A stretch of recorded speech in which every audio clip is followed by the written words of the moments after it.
Hi, Angela Wolf here, sewing along with our trench coat. So hopefully your jacket is half put together, and now we're gonna do something fun and creative, adding a pocket. So this is the pocket we're gonna add. If you really wanna get creative, you can curve it up a little bit, but you need it big enough to put your phone in, right? All right, so this is the process. There are many ways to do this, but I found this to be just really simple. I sew the lining inside, but I leave a little opening. You can see right here, this is on the inside, and I'm gonna show you how to do this. Now, you might have seen it sometimes, they'll sew the whole pocket together and leave an opening here. And that would be associated with here on the jacket. But mine's associated inside here, so you'll never see that hole no matter what. And it's pretty simple. So you have two pieces for your pocket. Now, you don't have to use the pocket that's included with the pattern. You could make your own.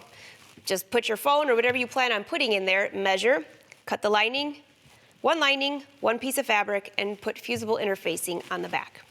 All right? The next thing I'm gonna do is this is the fold for my pocket. I've already turned it in. I'm gonna give it one more quick pressing.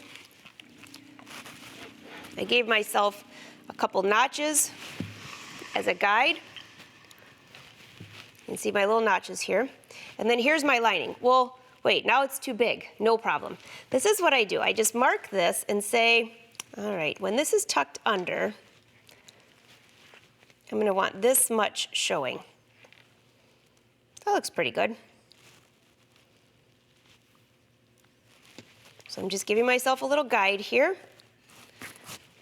Now, it does not, when I put this together, you'll see there's no mathematical science to this one. It's just kind of figuring out how much you need to cover the pocket. Give yourself a little bit of ease. So now, once this is sewn, this will be attached here, and you'll see there's just a little bit of opening there. That's totally fine. So there's my lining, and here's my pocket. Let's go sew.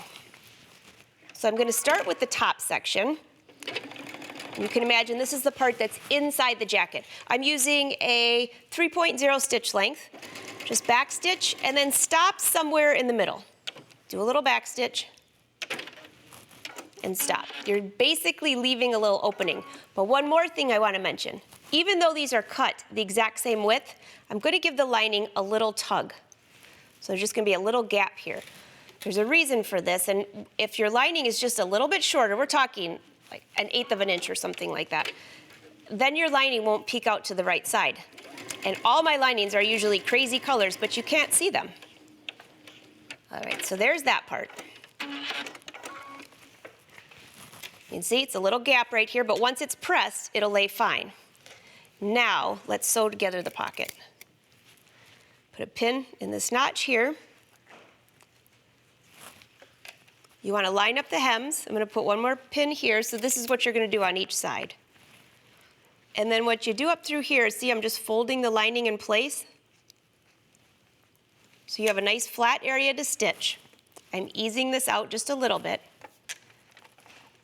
And stitch.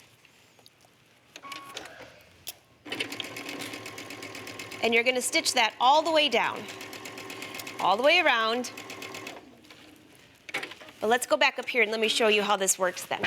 Once that is completely stitched, you will end up with what I have here. You can see the pocket. Here's your little hole. You flip it to the right side out.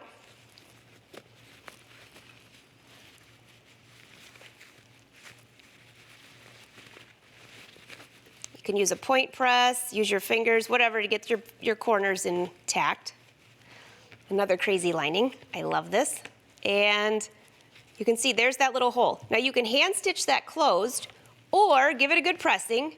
And then I added 2 rows of top stitching, and that top stitching covered up that hole. And your pocket's finished. I will show you in a later session how to do this top stitching. So next, we're gonna sew on the collar.